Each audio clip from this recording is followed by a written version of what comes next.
Hi hello welcome to post 360. నేను మురళి రప్పల్లి.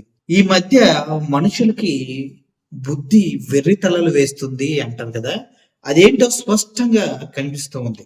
భక్తి ప్రతి ఒక్కరిలో ఉండాలి, లేదంటే మనిషికి భయం ఉండదు. భక్తి లేని దగ్గర భయం ఉండదు, భయం లేని దగ్గర విచ్చలవిడితనం ఉంటుంది, విచ్చలవిడితనం ఉన్న దగ్గర చాలా తప్పులు జరుగుతూ ఉంటాయి. కానీ భక్తి ఎక్కువైనా అంధభక్తి ముదిరినా కూడా సేమ్ అతి సర్వత్రా ఉజ్జయితే అంటారు కదా, అదనమాట. అతి ఏదైనా కూడా మనిషిని విసర్జించాలి, దాన్ని మనం క్యారీ చేయకూడదు. అలా ఇప్పుడు ఇండియా మొత్తంగా హిందుత్వం హిందుత్వం హిందుత్వం హిందుత్వం హిందుత్వం హిందుత్వం. ఎస్, హిందువుల దేశాన్ని హిందుత్వం ఉంది. అది మనిషి పుట్టక ముందు ఉంది, మనిషి పుట్టి చచ్చిపోయిన తర్వాత కూడా హిందుత్వం ఎక్కడికి వెళ్తుంది, శాశ్వతం.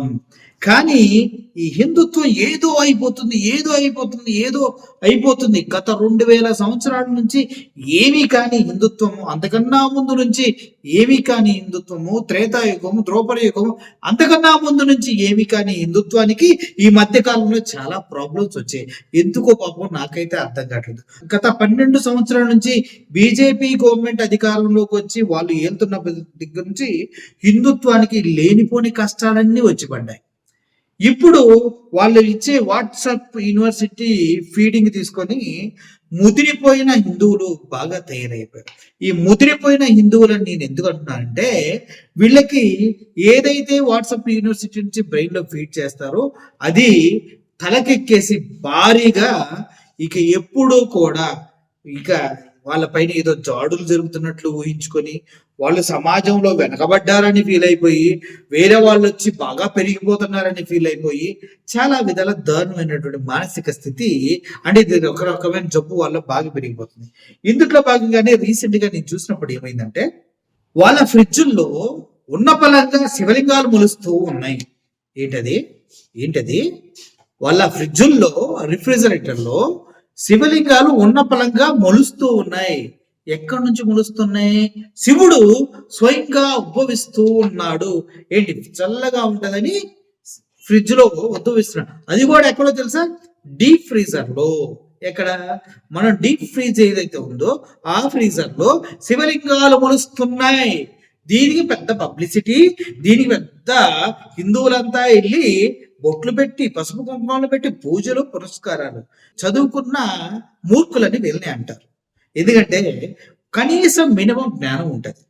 ఫ్రీజర్ లో మంచు గడ్డలు కడతాం అనేది కామన్. ఇంకా నయం, మా ఫ్రీజర్ లో హిమాలయాలు వచ్చాయి, 4 రాళ్ళు పెడితే మధ్య మొత్తంలో మంచు కురుస్తుంది, ఇది వేరే ప్రపంచం అని చెప్పట్లా. అదేదో హాలీవుడ్ మూవీ ఒకటి ఉంటది, అందులో ఫ్రిడ్జ్ తీయగానే వేరే ప్రపంచం ఉంటుంది లోపల. ఆ ప్రపంచం మారిపోతూ ఉంటది, ప్రపంచ స్థితిగతులు మొత్తం మారిపోతూ ఉంటాయి. భూమి పుట్టినప్పటి నుంచి అక్కడ జరిగిన జీవన ప్రమాణ సిద్ధాంతం, పరిణామ సిద్ధాంతం అంతా అక్కడ జరుగుతూ ఉంటది. అందుట్లో జంతువులు ఉంటాయి, మనుషులు ఉంటాయి, అన్నీ ఉంటాయి. ఆ సినిమా చూసారు, ఎవడ్రా ఈ డైరెక్టర్ భలే చేశాడు అని నేను అనుకున్నా. కానీ అంతకన్నా క్రియేటివ్ పర్సన్స్ మన ఇండియాలో ప్రతి ఇంట్లో ఉన్నారని నాకు అర్థమైపోతుంది. ఎందుకంటే వీళ్ళు ఫ్రిడ్జ్ లో ఉన్నటువంటి శివలింగాలు స్వయంభూ శివలింగాలు, ఆత్మ శివలింగాలు, దేవుడు వచ్చి మా ఫ్రిడ్జ్ లో దాక్కున్నాడు, శివుడు వచ్చి మా ఫ్రిడ్జ్ లో వెలిశాడు కాబట్టి మా ఫ్రిడ్జ్ శివాలయం అని చెప్తూ ఉన్నారు. ఎలాంటి మరి భక్తుల్ని లోపలికి అలౌ చేయండి, లోపలికి అంతా దీపారాధన చేయండి, ఒక మంచి పండితుడిని తీసుకెళ్ళి పూజలు అవి చేయించండి. మళ్ళీ అంటే ఫ్రిడ్జ్ మళ్ళీ స్విచ్ ఆఫ్ కండి, ఎందుకంటే దేవుడు వెళ్ళిపోతాడు మళ్ళీ. ఎందుకంటే మన ఇంకో ఫ్రిడ్జ్ లో వెలిసిన శివలింగాలన్నీ కూడా మళ్ళీ మెల్ట్ అయిపోతాయి. కాబట్టి మనం ఫ్రిడ్జ్ స్విచ్ ఆపకూడదు, పవర్ ఆపకూడదు. అంటే మళ్ళీ పక్కన ఒక బటన్ ఉంటది, దాన్ని కూడా నొక్కకూడదు. అది నొక్కితే మళ్ళీ గంగమ్మ తల్లి జలజలా పారుతూ కిందకి వెళ్ళిపోతూ ఉందన్నమాట. అంటే దేవుడు ఫ్రిడ్జ్ లోనే ఎందుకు వెలుస్తున్నాడో ఇప్పటి వరకు ఎవడైనా చెప్పగలిగే దమ్ము ధైర్యాలు ఉన్నాయా? అసలు ఈ వీడియో ఒకటి చూడండి, మీకే అర్థమవుతుంది ఎంత దారుణంగా ఉన్నారో జనాలని. बहुत चौड़े मोटे लंबे है, मतलब बहुत कम होता है। अभी शिवलिंग मैन बनी है। वो मैन बनी है ना? हाँ। है ये तो बहुत छोटी है लल्लू। शिवलिंग मैन है, चौड़ा ये मैन है। नाजे ओ मन्नो यहाँ ओ मन्नो गाया है ओ मन्नो। कितनी लोग बढ़िया आई तो मावना दे रही है, माते कम दिस रहा मां से पास रही है।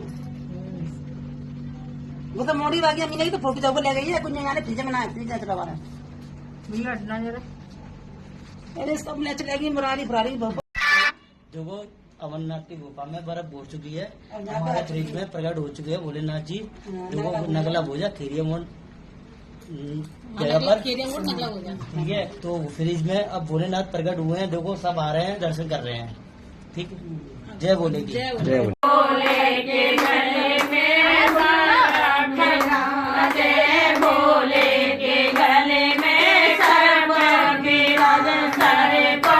చూడండి ఫ్రెండ్స్, ఇంకా అలాగే ఉన్నారు.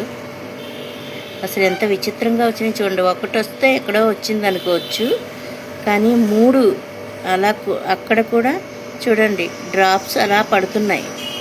ఆ 3 మీదే డ్రాప్స్ పడుతున్నాయి. ఇంకెక్కడ ఐస్ ఎక్కడా లీక్ అవ్వట్లేదు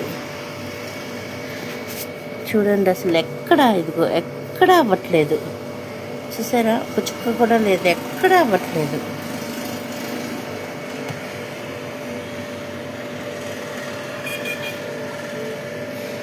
చూడండి ఎంత బాగా వచ్చినాయి. అది కూడా విచిత్రంగా వచ్చినాయి.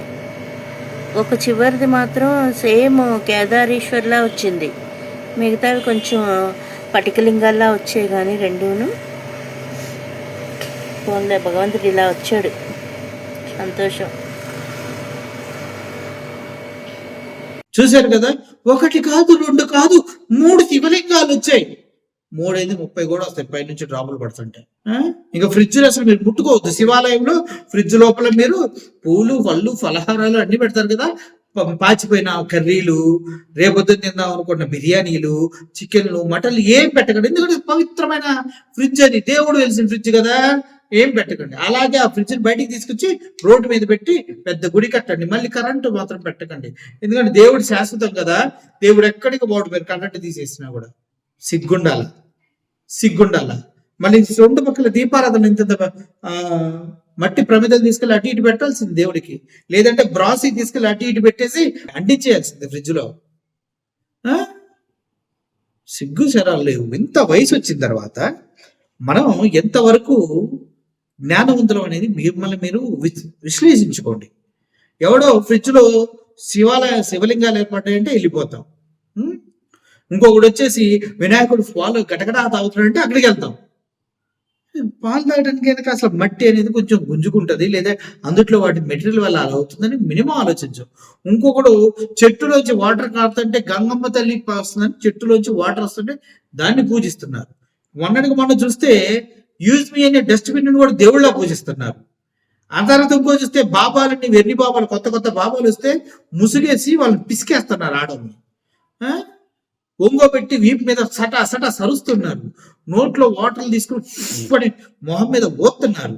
వీళ్ళంతా బాబాలు. ఇంకొకటైతే డైరెక్ట్ గా 2 కాళ్ళు తీసుకెళ్లి పవిత్ర శివలింగం పైన పెట్టి అర్చన చేస్తున్నాడు. ఇట్లాంటివన్నీ ఎందుకు వస్తాయి అంటే మన దరిద్రం, మన భావజాలం. ఏం చేద్దాం, ఎక్కడైనా దేవుడే.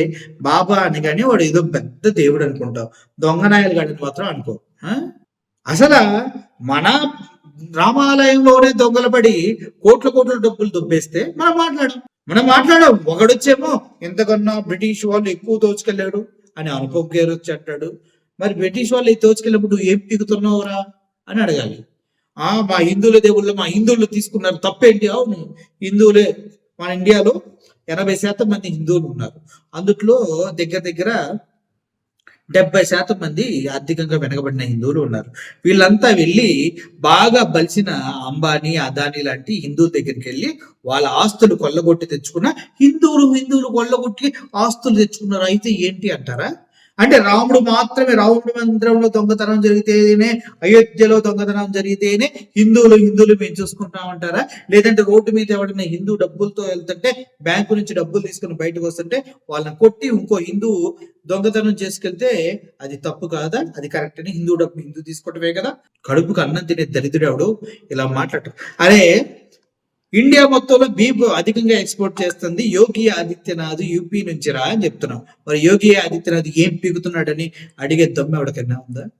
అరే, మొన్న ఆస్ట్రేలియా వేరే కంట్రీలు ఇస్తే మీ ప్రెస్ ముందు మాట్లాడుతూ చేతకాని నరేంద్ర మోడీ చేతకాని ప్రధానమంత్రిని ఓతున్నారా అంటే ఒక్కసారన్నా ఆయన గురించి పట్టించుకుంటారా? సరే, ఇంత చేతకాని ప్రధానమంత్రి ఏమనుకున్నారా? ధర్మేంద్ర ప్రధాన్ అనే వ్యక్తి రాజీనామా చేయాలి, విద్యార్థులు 17 మంది చనిపోయారు వాడి వల్ల అంటే కనీసం దాని గురించి మాట్లాడుతున్నారా? బండి సంజయ్ కొడుకు ఒక అమ్మాయిని పాడు చేశాడు అంటే, అమ్మాయిని లైంగికంగా వేధించాడు, పోక్సో కేసు పెడితే ఎవడన్నా మాట్లాడారా?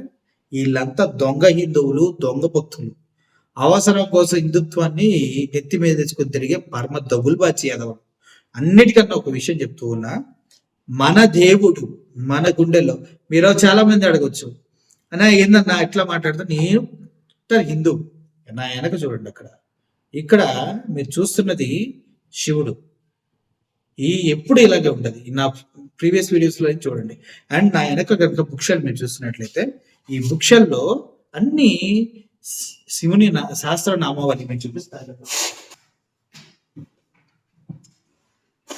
ఇదిగోండి, నా దగ్గర భగవద్గీతతో పాటు అన్ని బుక్స్ ఉంటాయి. శివునికి సంబంధించింది రివర్స్ లో మీకు కనిపిస్తుంది. శ్రీ శివ శాస్త్ర నామసూత్రములు, ఇది ఇలా ఉంటాయి మన దగ్గర బుక్స్. అంటే మళ్ళీ ఏంటి, ఇట్లా మాట్లాడగానే ఇది హిందూ కాదు, మళ్ళీ మా పేరు మార్చేస్తారేం భయం మాకు. మా పేరు మురళి ఉంటే మళ్ళీ జోసఫ్ ఏదో మార్చేస్తారు. మన రావణ విషయంలో అదే జరిగింది, తులసి చంద్ గారి విషయంలో కూడా అదే జరిగింది. ఇలా మూసిగేసుకుని బ్రతికే మన బతుకులు మనకు వద్దువేళ, స్ట్రైట్ గా బతుకుతాం. హిందూ అంటేనే స్ట్రైట్ ఫార్వర్డ్, బతుకు దమ్ముతో బతికేవాడు. అట్లాంటి బ్రతుకులు బతుకుతాం, కానీ ఇలా మునిగిపోయి మురిక్కాల బ్రతుకులు మనం బతకొద్దు. చదువుకున్నాం కాబట్టి జ్ఞానంగా బిహేవ్ చేద్దాం. దేశ పరిస్థితులకి వాస్తవాల్ని ప్రజలకు చెప్దాం. అది మాత్రమే మనం చేయగలం. మనల్ని మనం కాపాడుకోవడం అంటే మనం వాస్తవంలో బ్రతకడం, అంతేగాని మూసుకేసుకొని అబద్ధాలతో బ్రతుకుతూ అభద్రతతో మనం బతికితే చాలని వాళ్ళు ఇచ్చే ఫండింగ్ కోసం, వాళ్ళు ఇచ్చే డబ్బుల కోసం కక్కుర్తపడి కుక్కల్లా బతకకుండా కొద్దిగా దిల్దారుగా బతుకుతాం అనేది నా ఉద్దేశం. అలా బ్రతకడానికి నేను ట్రై చేస్తున్నా. ఇప్పుడు ఫ్రిడ్జ్ లో శివలింగాలు లేవు, తొక్క లేవు, అవి కేవలం వాటర్ డ్రాప్స్ పడటం వల్ల అక్కడ కలిసినాయి. చిన్న మంచుగడ్డలా ఫామ్ అయినాయి. ఇది ప్రతి ఇంట్లో జరుగుతుంది. మళ్ళీ కాస్ట్లీ ఫ్రిడ్జ్ లో ఇది జరగదు. ఎవడైతే 15,000 రూపాయలు ఫ్రిడ్జ్ కొంటారో ఆ ఫ్రిడ్జ్ లోని ఇటువంటి దరిద్రాలు జరుగుతూ ఉంటాయి. దయచేసి దాని గురించి పట్టించుకోకండి. పక్కన చిన్న బటన్ ఉంటది. ఇప్పుడు టెక్నాలజీ వాళ్ళు గమనించే ఇది ఇట్లాంటి ఏవో జరుగుతాయని గమనించే, ఈ శివలింగాలు ఇలాంటి పూజలు చేస్తారని గమనించే పక్కన ఒక బటన్ ఇస్తాడు.